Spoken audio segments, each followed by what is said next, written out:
Haryana and Delhi border వద్ద CC కెమెరాస్తో కంప్లీట్గా set చేయడం జరిగింది. సో ఎటువంటి ఆందోళన జరగకుండా ఉండడం కోసము ఇక్కడ పోలీస్ డిపార్ట్మెంట్ మొత్తం కూడా చర్యలు తీసుకుంటున్నారు.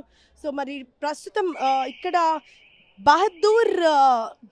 బహదూర్ ఇండస్ట్రియల్ ఏరియా వద్ద ఉన్నాము. సో ఈ బహదూర్ ఇండస్ట్రియల్ ఏరియా వచ్చేసి ఢిల్లీ అండ్ హర్యానాకి బార్డర్. సో ఇప్పుడు ఇక్కడ మనము చూడొచ్చు. సో ఈ కార్నర్ నుంచి ఆ కార్నర్ చూసుకుంటే this is the exact border of Delhi and Haryana. So ఇక్కడ మనం క్రాస్ చేసి హర్యానాలోకి ఎంటర్ అవుతున్నాము అన్నదానికి వెల్కమ్ టు హర్యానా. సో ఈ బార్డర్ వద్ద ఉన్నాం ప్రస్తుతం. సో ఇక్కడ ఈ బార్డర్ వద్ద కంప్లీట్గా 144 సెక్షన్ అన్నది విధించడం జరిగింది.